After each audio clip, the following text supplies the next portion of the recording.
warahmatullahi wabarakatuh. Saudara-saudaraku sekalian, jamaah Quranic Terapi, hari ini kita berkunjung ke salah satu farm ya. Farm apa namanya? Filafis. Jadi ini merupakan salah satu potensi di wilayah Kuningan, Jawa Barat, yakni peternakan ikan nila, ikan mas, dan pengindukan maupun pemijahan sampai pendedaran. Dan ini menjadi inspirasi bagi kita ya. Nah, sekarang kita coba lihat kolamnya ya. Ini ada berapa, apa namanya, sebentar kita tanya dulu ya, tanya-tanya sebentar. Kang, hapunten, namanya siapa Kang? Denny, Pak. Kang Denny. Nah, ini kolam pribadi ya? Insya Allah ya. Nah, ini kolam pribadi. Ini jenis ikannya apa aja Kang Denny? Kita sementara ini baru main ikan nila sama ikan mas. Oh, ikan nila dan ikan mas. Jenis ikan nila dan mas memang fokus ke situ ya? Ya. Oke, ini ada berapa kolam Kang Denny ini? Kalau untuk kolam bundar diameter 3 ada 16. Untuk kolam kotak ada 27. Oh, 27. Ini pribadi atau kelompok desa? Pribadi, Pak.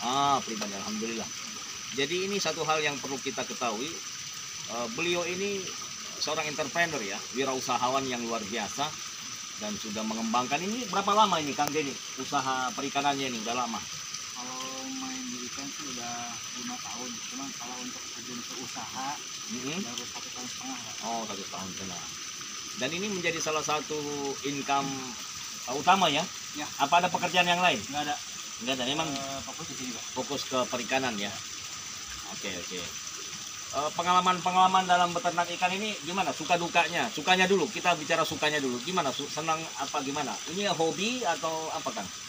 Kebetulan saat ini bisa dibilang hobi, Pak. Hobi, oke. Karena apa ya? Di ikan itu kita senang gitu, Pak.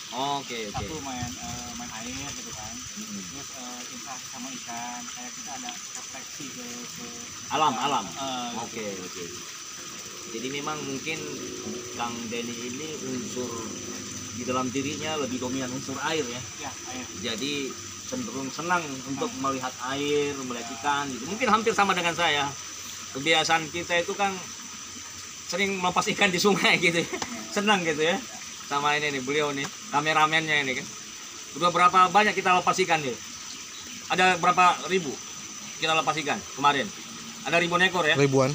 Nah, kebetulan kami itu punya kebiasaan di hari-hari tertentu melepas ikan di sungai Kak. Jadi untuk menjaga kelestarian alam, terus menjaga alam agar tetap lestari. Dan yang kedua juga kita punya SOP, nggak boleh diracun, nggak boleh dijala, dan nggak boleh setrum gitu. Nah, karena ini kan ikan-ikan di sungai ini kan habis setelah banyaknya penyetruman Kang ya, penyetruman, peracunan, kemudian dijala. Kadang-kadang juga nggak dipikirkan mana yang besar, yang kecil diambil semua, sehingga ikan di sungai ini habis gitu. Nah, jadi ikan-ikan di Kang Denny ini berarti ini pengindukan ya? Apa induk ya? Ya, itu kan, Pak. Oke, kalau yang untuk anaknya dipisah berarti ya? Ya, ini kan kebetulan saya main di ikan nila nirwana 3.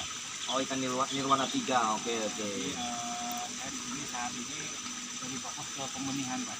Oh, ke pembenihan. Jadi indukan betina sama indukan perjantan dipisah, di karantina selama 1 bulan.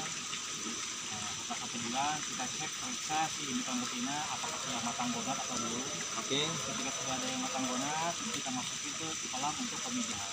Oke. Misal kalau beranak ini anaknya dipisah berarti ya? Ya, itu saya biasanya ketika indukan betina dan perjantan dia siap kawin, dari mulai masuk ke kolam itu saya biasa 15 hari kemudian itu langsung panen larva, Pak. Oh, panen larva burayak ya? Iya, bisa. Oke. Nah, sekali beranak ini ikannya berapa, satu indukan berapa ekor? Kalau saat ini sementara karena ini kan baru, Pak ya, indukannya. Rata yang punya pengalaman sebelumnya? Saat ini kita satu betina itu di angka 300 sampai 500 ekor. Burayak anakannya, oke. Kondisinya masih awal, Pak. Jadi bisa dihitung satu indukan. Jadi kalau punya indukan, ini berapa indukan nih? Ini ada sekitar 300, Pak. Nah, kalau 300 indukan beranaknya hampir bersamaan? Enggak, Pak. Oh, enggak ya? Dari 300 ini kita karantina 1 bulan. Nah, paling yang udah matang bonat itu sekitar 100 ekor. Oke, oh Jadi 100. 2 minggu kemudian sekitar 100 ekor lagi. Oke. Jadi akhirnya sekarang per minggu itu per 2 minggu sekali. Oh, pedul. Dan mungkin ke depan bisa tiap hari ya. Kalau indukannya lebih ini lagi ya, Iya, dikembangkan ya. Iya, bisa. Oke, oke, oke. Jadi Akang di sini lebih fokus kepada ini berarti ya. Jadi pembenihan, kemudian pembesaran, ada pembesaran juga di sini. Kalau pembesaran belum, Pak. Oh, belum. Jadi main ke pembenihan gitu ya. Oke. Karena masih banyak kendala, Pak, untuk pembesaran. Kalau untuk sarana fasilitas sudah ada. Oke, oke. Cuma ketika kita mau main pembesaran, saya masih terkendala dari segi pakan, Pak. Oh, pakan. Iya, iya. Kalau hanya satu kolam mungkin gampang ya. Bisa, gitu. Nah, kalau kolamnya banyak yang repot itu ya, kira-kira gitu Jadi ya. saat ini kita hanya main pembenihan. Di saat usia si anak ikan itu di angka 2 bulan sudah siap keluar. Oh, oke, oke. Menguntungkan mana menurut Akang nih secara efisiensi ekonomi? Pembesaran atau jual ini, jual anakan gitu? Kalau dari segi waktu lebih enak main pembenihan. Oke, uangnya bisa ketemu tiap hari ya? Terus yang kedua, kalau dari segi keuntungan lebih enak di pembenihan. Oke. Nah, cuman kalau dari segi pemasaran Mm-hmm. itu lebih enaknya di pembesaran. Karena Oh, pembesaran itu ikan konsumsi itu kebutuhan pokok setiap hari, Pak. oke, oke. Nah, kalau kayak pembenihan itu anakan itu hanya orang-orang tertentu yang membutuhkan, kayak orang yang punya kolam. Oh, peternak. Tapi kalau yang konsumsi tadi pembesaran itu semua ya? Semua Yang membutuhkan. yang suka ikan nila atau ikan mas gitu ya kan? Makanya saat ini saya konsumsi gini, Pak, saya disuruh pembenihan, saya suplai, Memperbanyak. si anakan ikan saya suplai ke mitra saya. Mitra ya. Mitra ada yang langsung ke pembesaran, nanti ketika dia panen pembesaran saya tampung lagi, Pak. Oh, ke Akang juga Jadi gitu. saya tetap punya stok untuk ikan daging, Pak. Oh, Cuma mungkin durasinya lama, Pak, karena masih terbatas.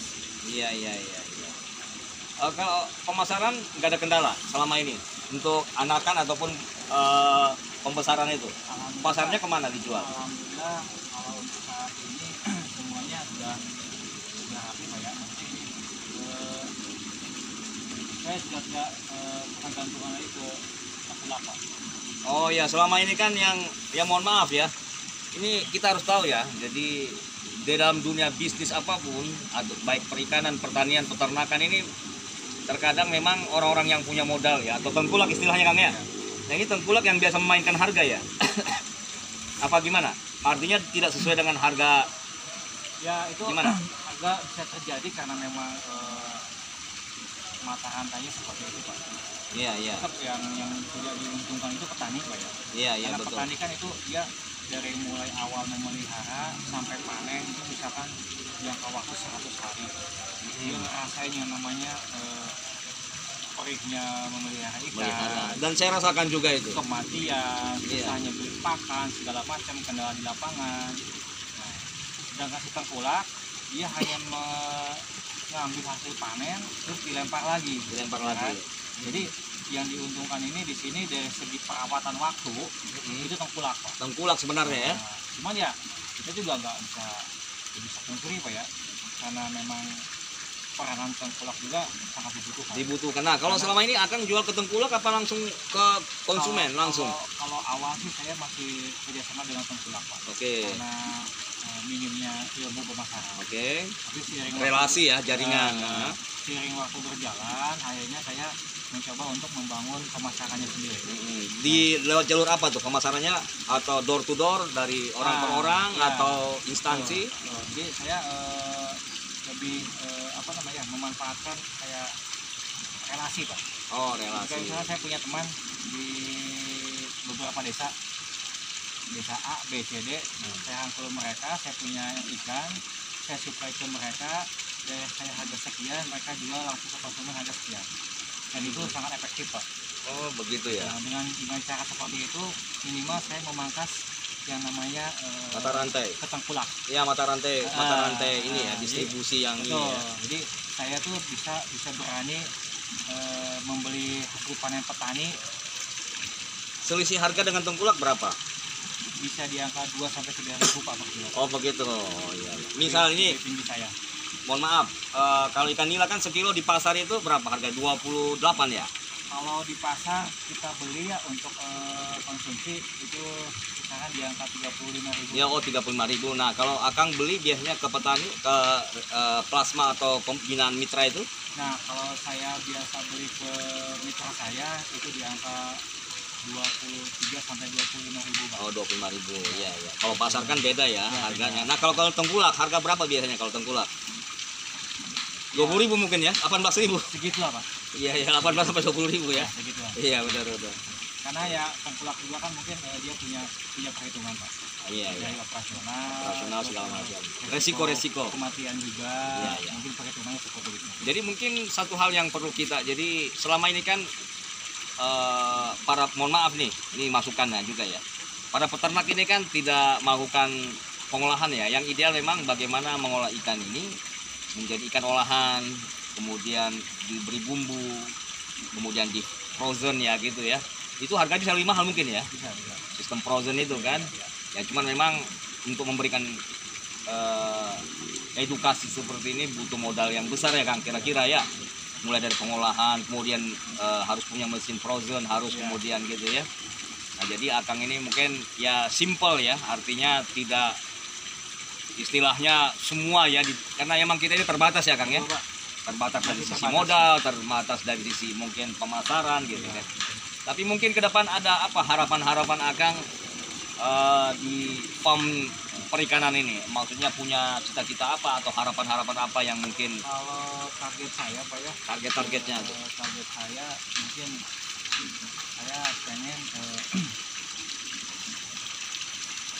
budidaya ikan ini menjadi salah satu peluang penghasilan untuk warga, Pak. Oke. Terutama di desa saya ini. Desa apa di sini? Cilimus, Pak. Cilimus. Desa Cilimus ya, Kabupaten Kuningan ya. Kebetulan di Cilimus ini kan sumber daya alam airnya itu Melimpah. dibilang melimpah. Nah, harapan saya sih kedepannya biar masyarakat bisa lebih memanfaatkan lagi air. Oke. Selama ini air hanya terbuang kebanyakan mungkin digunakan untuk sawah. pertanian, Pak, sawah. Iya. Belum ke arah ke ikan. Nah, mudah-mudahan sih dengan nanti kedepannya di masyarakat bisa mungkin menambah penghasilannya, memanfaatkan sumber daya alam terutama air itu main untuk budidaya ikan. Oke. Dan saya harapannya ketika itu terjadi, saya pengennya ya desa Cilimus swasembada ikan, Pak. Oke, bagus. Swasembada ikan karena kebetulan desa Cilimus punya pasar, Pak. Oh iya, ada pasarnya ya. Oke. Alangkah lebih bagusnya kan ketika desa Cilimus punya pasar sendiri, kebutuhan ikannya dari masyarakat sendiri, jadi akhirnya kan perputaran ekonomi jalan. Oke. Nah, misal gini Kang, mungkin bisa diberikan saran bagi para subscriber jamaah yang ingin ternak ikan. Nah, kalau misalnya keterbatasan air, apa memungkinkan beternak melakukan peternakan ikan, Kang? Air yang terbatas, yang tidak, ini kan air melimpah ya dari mata air ataupun dari sungai ya. Nah, kalau misalnya ada yang ingin ternak ikan tapi air yang terbatas atau air yang seadanya gitu, memungkinkan nggak, Kang? Sebetulnya bisa aja, Pak, tergantung situasinya ya. Misalnya kayak Bapak bilang tadi, hanya mengandalkan air sumur. Ya, air sumur bor ya. Bapak mempunyai fasilitas kolam misalkan. Tidak ada sumber air selain dari air sumur. Itu bisa, Pak. Memungkinkan ya. Memungkinkan. Satu, contohnya dengan sistem pola bioflok. Oke. Nah, itu berarti kan ada sistem modern, Pak ya. Iya. Modernisasi dalam hal budidaya ikan. Otomatis menggunakan listrik, Pak ya. Oke. Yang kedua, kalau misalkan memang tidak menunjang banyak faktor semacam listrik mati apa segala macam, kalau pengen tetap budidaya ikan, ya mungkin ikannya itu jenisnya lebih ke lele atau ikan gurame. Iya. Itu aman, Pak. Air tenang ya. Air tenang. Kalau untuk ikan nila, ya itu harus membutuhkan oksigen. Oke, jamaah sekalian, mungkin sementara sampai di sini dulu hasil kunjungan kami ya ke farm Kang Denny ya. Farm apa? Villa ya?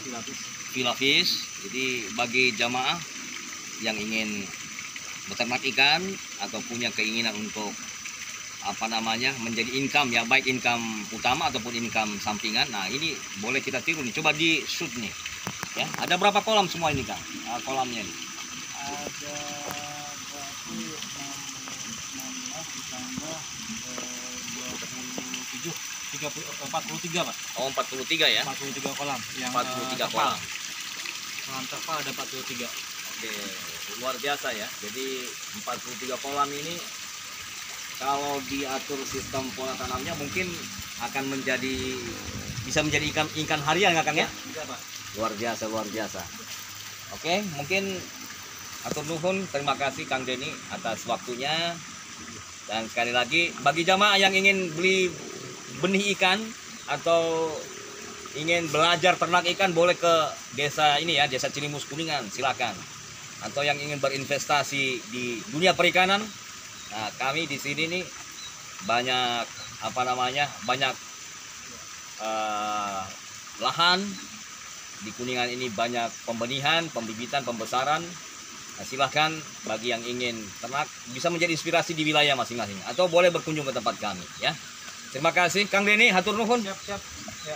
Terima kasih jamaah sekalian, semoga ini menjadi inspirasi kita untuk selalu berkarya, untuk selalu berpikir tentang pentingnya menjaga kelestarian alam, menjaga ciptaan Allah Subhanahu wa taala. Dan kita jangan mau menjadi terus, khususnya yang pekerja ya, jangan mau menjadi pekerja saja, tapi mari menciptakan kemandirian. Oke, terima kasih. Assalamualaikum warahmatullahi wabarakatuh.